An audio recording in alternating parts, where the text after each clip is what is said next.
የሳምንቱን የዜና ክንውኖች እነሆ ይዘንላችሁ ቀርበናል።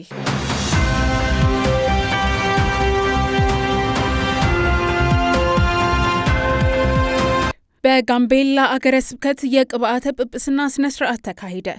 በኢትዮጵያ ካቶሊካዊት ቤተክርስቲያን በጋምቤላ አገረ ስብከት በቅዱስ ዮሴፍ ካቴድራል ሰኔ 7 ቀን 2018 ዓ.ም የቅብዓተ ጵጵስና ስነ ስርዓት ተካሄደ። በዚህም ብፁዕ አቡነ ኃይለማርያም መድህን የጋምቤላ አገረ ስብከት ተተኪ ጳጳስ ሆነው ማዕረገ ጵጵስናን ተቀብለዋል። መንፈሳዊ ስርዓቱንና መስዋዕተ ቅዳሴ ብፁዕ ካርዲናል አቡነ ብርሃነ ኢየሱስ የመሩ ሲሆን አብዛኛው የኢትዮጵያ ካቶሊካውያን ጳጳሳት ጉባኤ አባቶች በተገኙበት አምብሮተ እድ ተደርጓል። ብፁዕ ካርዲናል ለብፁዕ አቡነ ኃይለማርያም ባስተላለፉት የእንኳን ደስ አለው መልእክት ጳጳስ ማለት ለምእምናን ምስጢራትንና የእግዚአብሔርን ቃል የሚመግብ እረኛ ነው። እረኛ በጎችን እንደሚመግብ ጳጳስም እንደዚያ ነው። የመልካም እረኛ ምንጭ ደግሞ ክርስቶስ ነው ብለዋል።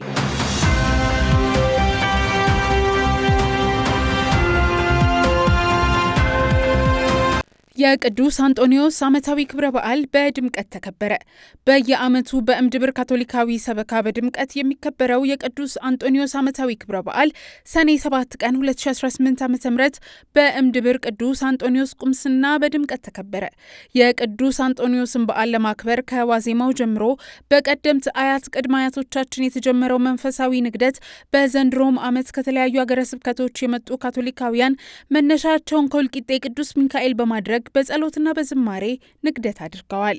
በዚህ መንፈሳዊ ንግደት ለሀገራችን ሰላም ጸሎት የተደረገ ሲሆን የንግደቱ ተሳታፊዎች የነበሩ ምእምናን በቅዱስ አንጦኒዮስ አማላጅነት ልመናቸውንና ምስጋናቸውን ወደ እግዚአብሔር የሚያደርሱበት መልካም አጋጣሚ እንደሆነ ገልጸዋል።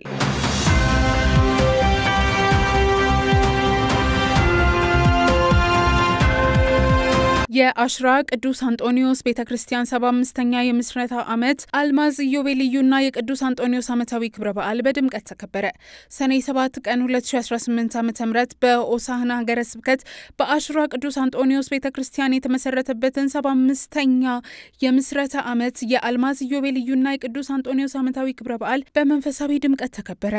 በአሽራ ቅዱስ አንጦኒዮስ 75ኛ ዓመት ክብረ በዓል ላይ የሆሳዕና ሀገረ ስብከት ጳጳስ ብፁዕ አቡነ ስዩምን ጨምሮ በኢትዮጵያ የካፑቺን ገዳም አለቃ ክቡር አባ ወርቁ ዮሐንስ፣ የአሽራ ቅዱስ አንጦኒዮስ ቁምስና ቆሞስ ክቡር አባ ኤርሱሞ ጎዴቦ፣ የካፑቺን ገዳምና ሌሎች ካህናት፣ ደናግል፣ የቁምስናውና ተጋባዥ መዘምራን፣ ከቅርብና ከሩቅ የመጡ በርካታ ምእምናን ተገኝተዋል።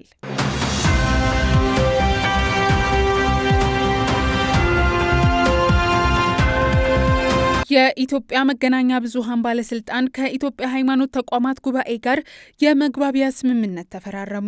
ሰኔ 9 ቀን 2018 ዓ.ም የኢትዮጵያ መገናኛ ብዙሃን ባለስልጣን ከኢትዮጵያ ሃይማኖት ተቋማት ጉባኤ ጋር ሐሰተኛ መረጃንና ጥላቻ ንግግርን ለመከላከል በጋራ ለመስራት የሚያስችል የመግባቢያ ስምምነት ተፈራረሙ።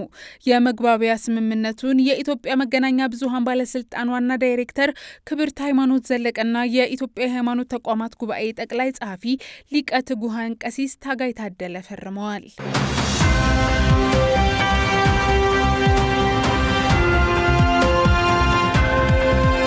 ርዕሰ ሊቃነ ጳጳሳት ሌዮ 14ኛ የፔሩ ሪፐብሊክን ፕሬዝዳንት ተቀበሉ። ርዕሰ ሊቃነ ጳጳሳት ሌዮ 14ኛ የፔሩ ሪፐብሊክ ፕሬዝዳንት ሆሴ ማሪያ ባልካራዝን በቅድስት መንበር ተቀበሉ። ፕሬዝዳንቱ ከቅዱስነታቸው በተጨማሪ ከቅድስት መንበር የውጭ ጉዳይ ኃላፊ ብፁዕ ካርዲናል ፔትሮ ፓሮሊንና ከቅድስት መንበር የአገራትና የዓለም አቀፍ ተቋማት ግንኙነት ኃላፊ ሊቀ ጳጳስ ጳውሎስ ሪቻርድ ጋላጋር ጋርም መገናኘታቸው ተገልጿል። የፔሩ ፕሬዝዳንት ከቅድስት መንበር የውጭ ግንኙነት ኃላፊ ብፁዓን ጳጳሳት ጋር በነበራቸው ቆይታ በአገራቱ መካከል ያለውን መልካም ግንኙነት ስለማጠናከር መነጋገራቸውም ተመላክቷል።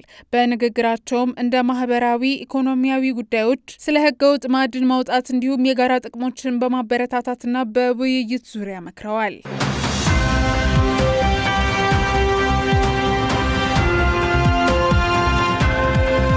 የኮንጎ በዲሞክራሲ ሪፐብሊክ ካቶሊካውያን ጳጳሳት በአገሪቱ ያለው የጸጥታ ችግር እንደሚያሰጋቸው ገለጹ።